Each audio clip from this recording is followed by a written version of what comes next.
안녕하세요. 3학년 김샤론입니다.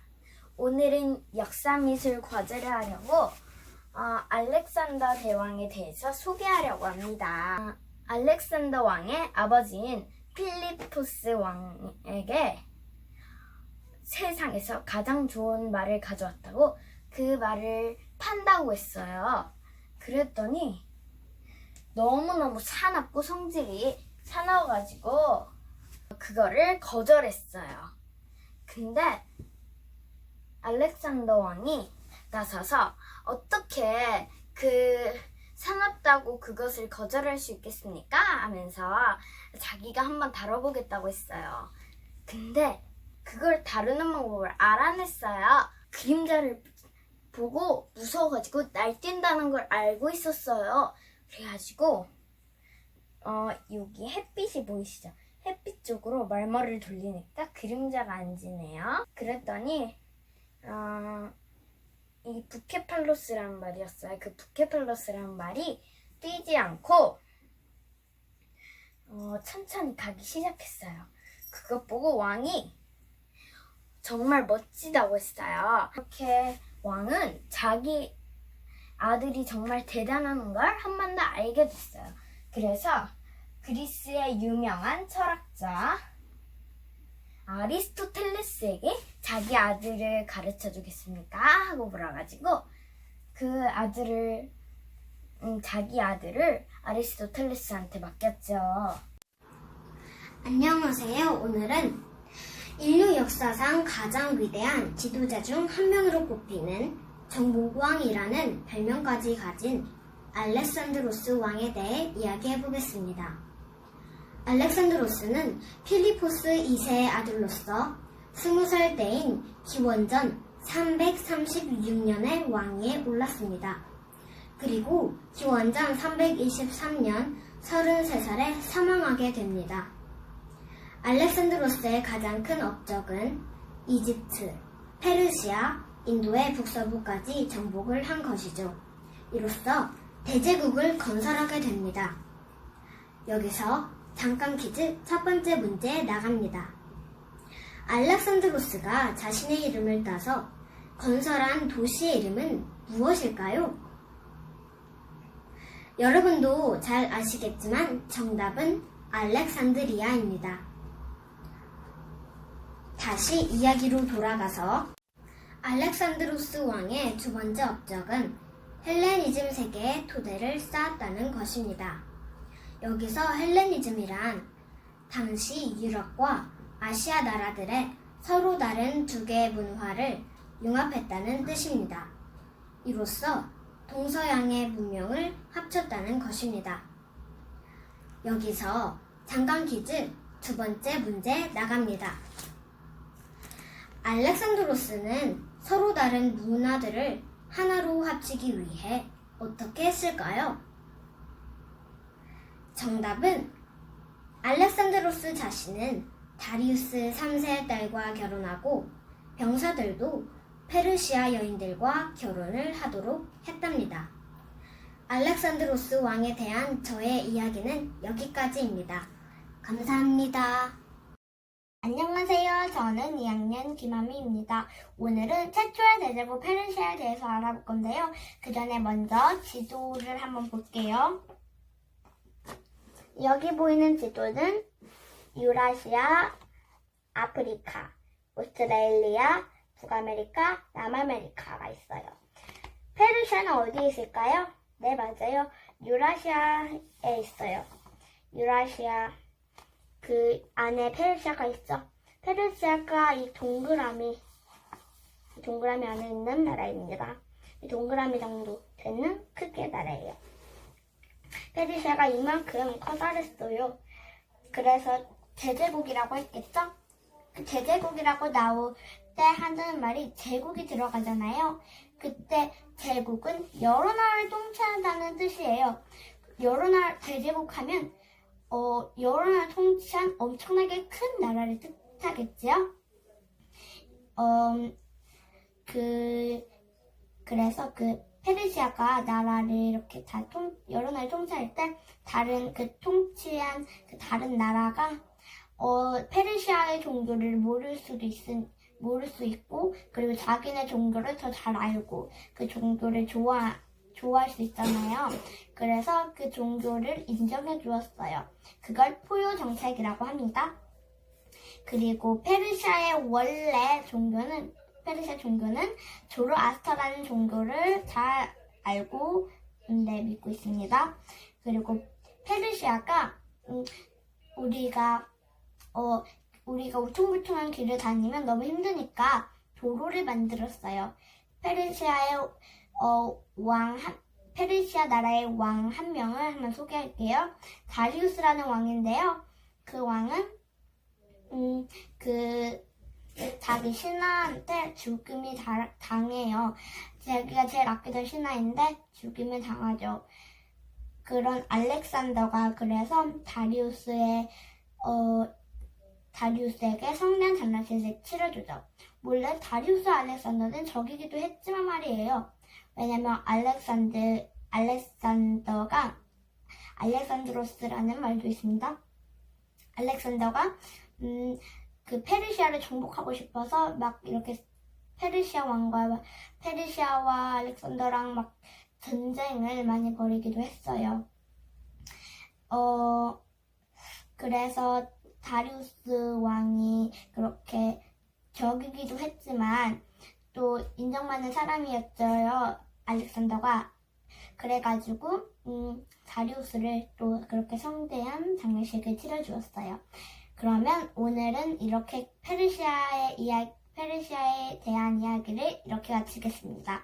그러면 다음 시간에 또 만나겠습니다. 감사합니다. 안녕하세요. 저는 3학년 배민서입니다. 저는 페르시아 제국을 공부하던 중에 스포츠인 마라톤이 생겨난 배경을 보게 되어 마라톤이 어떻게 생겨났고 왜 지금까지 스포츠로 이어가고 있는지 조사해 보았습니다. 그리스와 전쟁이 시작된 것은 다리우스 황제가 페르시아 제국을 지배하던 시절이었습니다. 다리우스는 이집트에서 인도 국경까지 이르는 광대한 제국 구석구석에 자신의 통치력이 미치기를 원했습니다. 또한 소아시아까지 제국을 확장시켰습니다. 그러나 소아시아 곳곳에서 반란이 일어났고 이때 이 반란에 아테네도 합류할 것을 알게 된 페르시아의 다리우스 황제는 기원전 BC 490년 그리스의 도시국가인 아테네와 스파르타에 사신을 보내 페르시아에 무조건 항복할 것을 권고하였습니다. 이 같은 페르시아의 항복 요구에 화가 난 그리스는 이를 단호히 거부하며 오히려 사신을 우물 속에 넣고 매장시켜버렸습니다. 이에 페르시아의 다리우스 황제는 다티스 장군과 죽은 아들 파페르네스를 총사령관에 임명하고 원정군을 파병하여 아테네와 스파르타를 정벌토록 했습니다. 이때 동원된 정원군의 전력 규모는 전함 600척을 비롯하여 보병 10만 명 및 기갑 1만 명씩로 어마어마한 대규모 병력이었습니다.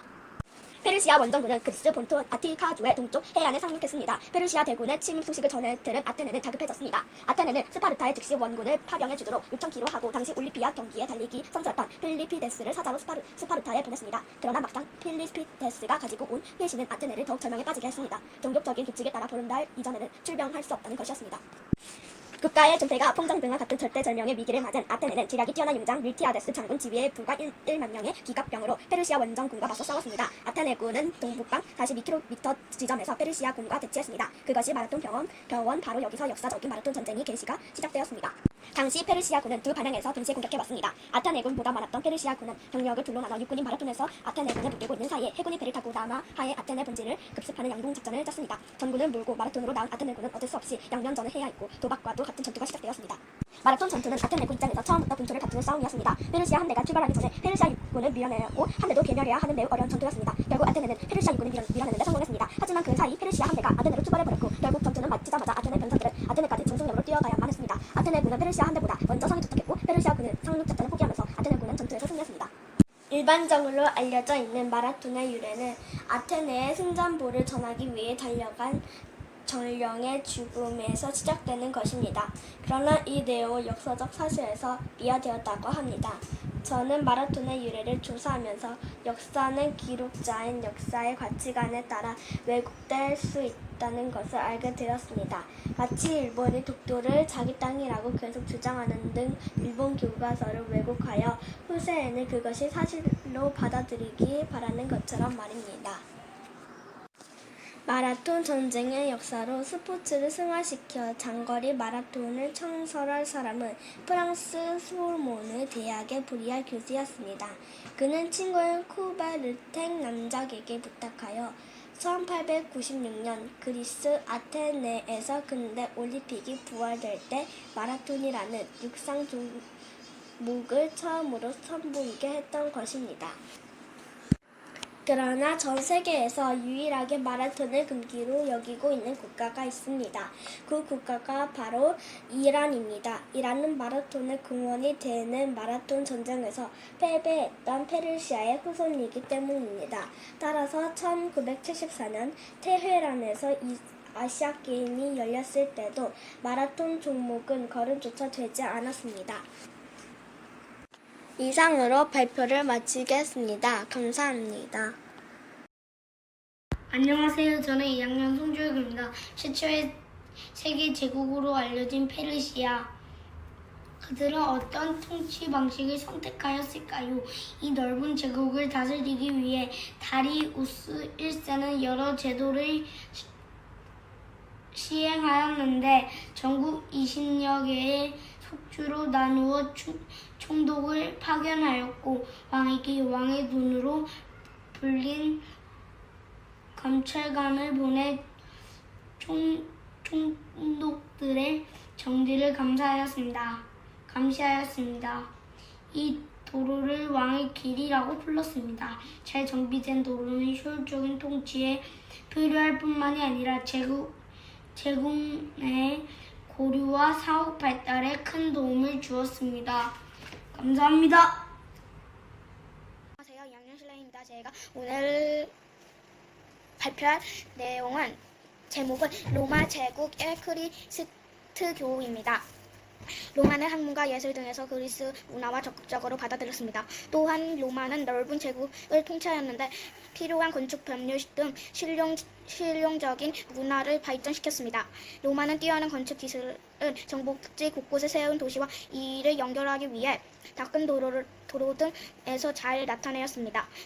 도시는 수도, 시설 개선물, 콜로세움과 공중 목욕탕 등 실용적인 건축물을 많이 세웠습니다.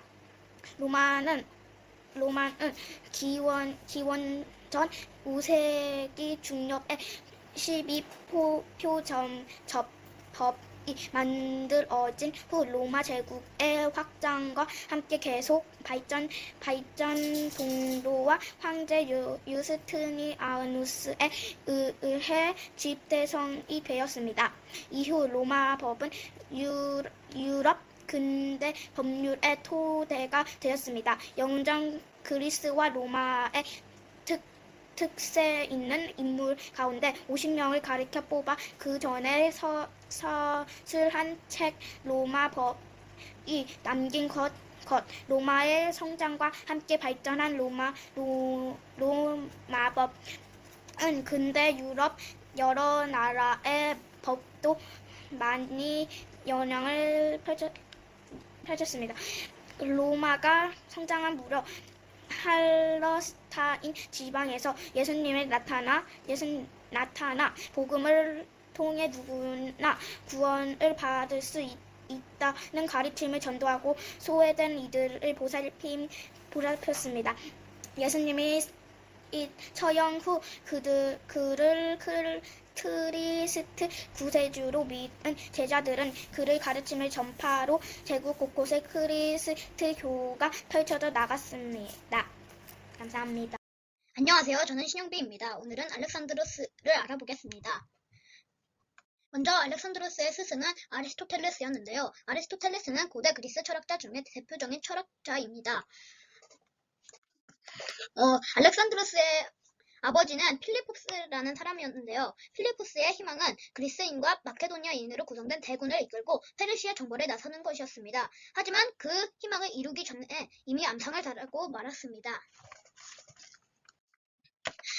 알렉산드로스는 어린 나이에 왕이 되었는데 20세에 왕이 되었다고 합니다. 알렉산드로스의 희망도 있었는데 알렉산드로스의 희망은 아버지 필리포스의 희망과 같이 페르시아 정복을 하는 것이었습니다. 그리고 필리포스가 어릴 때 아버지에게 했던 말이 필리포스가 그리스 땅을 정복할 때마다 아버지 때문에 내가 왕이 될 쯤에는 정복할 땅이 하나도 남지 않겠어 하고 울음을 터뜨렸다고 합니다. 알렉산드로스가 특별히 책을 좋아하는 책이 있었는데요. 호메르스의 영웅서사시로 일리아스 오디세이아입니다. 그리고 너무 그 책을 좋아해서 잠잘 때도 베개 밑에 두고 잘 정도로 좋아했다고 합니다. 알렉산드로스는 책도 잘 읽었지만 운동도 잘했는데요.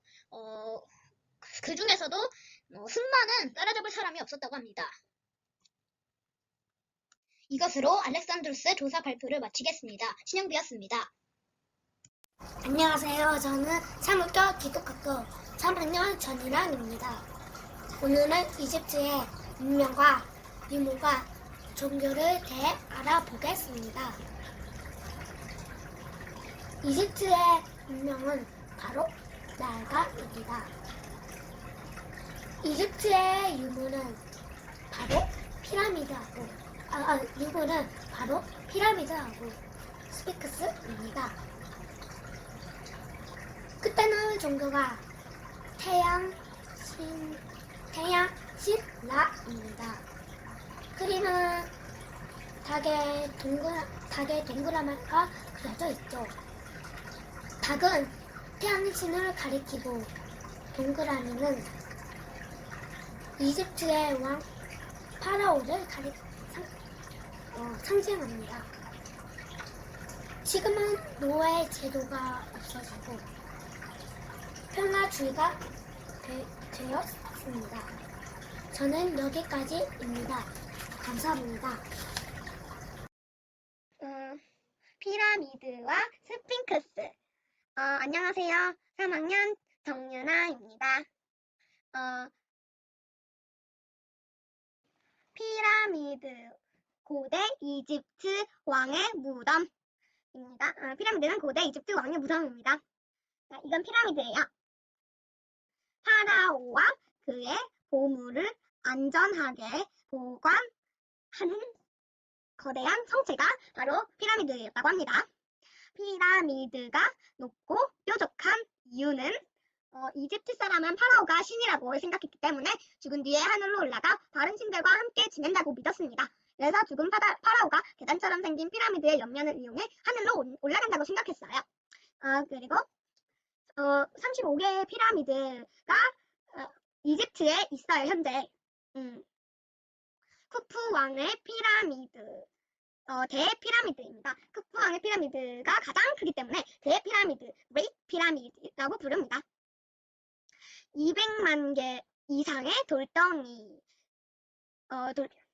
피라미드는 200만 개 이상의 돌덩이로 이루어져 있고요. 돌덩이 한 개에 3톤이라고 합니다. 수천 명이 몇 년에 걸쳐서 만들었어요. 그들은 피라미드를 만들 때 돌과 구리로 된 연장을 가지고 손으로 돌덩이를 잘라내고 돌덩이를 밧줄로 묶어서 경사진 바위 땅 위로 끌어올렸습니다. 수천 명의 이집트 사람이 몇 년에 걸쳐 대피라미드를 만드는 일에 동원되었답니다. 스핑크스, 사람의 머리와 사자의 몸을 가진 괴물의 이름. 이게 스핑크스고요. 왕의 권력을 상징. 스핑크스는 사람의 머리와 사자의 몸을 가진 괴물의 이름으로 왕의 권력을 상징합니다. 이집트나 아시리아의 신전이나 왕궁, 무덤에 그 조각상을 많이 세워놨어요. 근데 그 세워놓은 자리마다 모양이 달랐답니다. 그리고 카프레 왕의 피라미드를 지킴. 이 스핑크스는 카프레 왕의 피라미드, 쿠푸 왕의 피라미드 옆에 있음을 지키고 있는데 그 얼굴이 왕에 살아있을 때 이 얼굴이라고 합니다. 길이 약 70m, 높이 약 20m, 얼굴 넓이 약 4m라고 합니다. 아주 커다랗죠? 다음 스핑크스의 수수께끼. 스핑크스의 수수께끼는 아침에는 4다리로, 낮에는 2다리로, 밤에는 3다리로 걷는 짐승이 무엇이냐는 수수께끼를 내어 풀지 못하는 사람을 잡아먹었다는 전설로 유명합니다.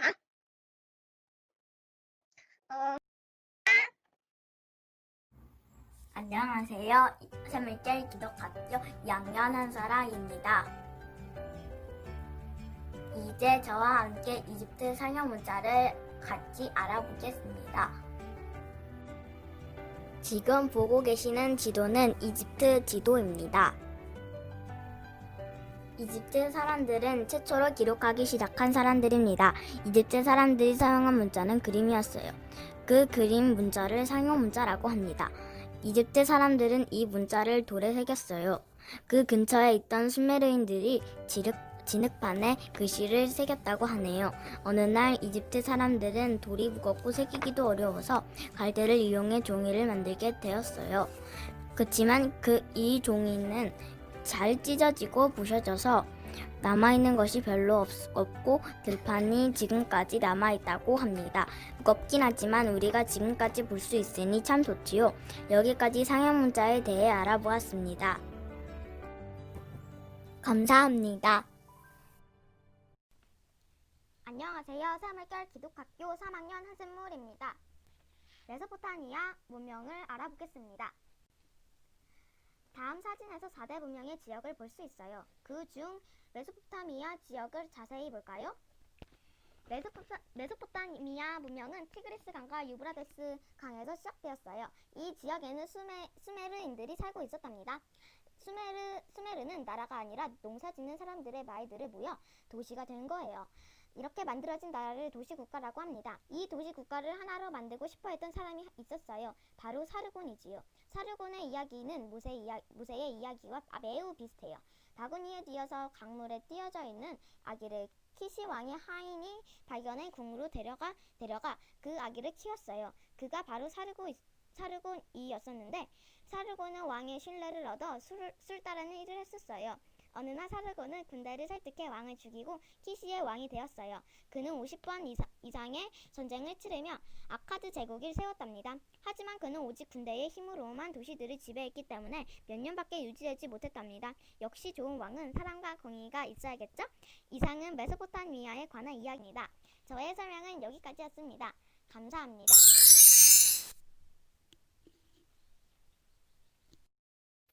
안녕하세요. 스물결 기독학교 3학년 한이슬입니다. 오늘 저와 함께 인더스 문명에 대해서 알아보도록 하겠습니다. 여긴 어디일까요?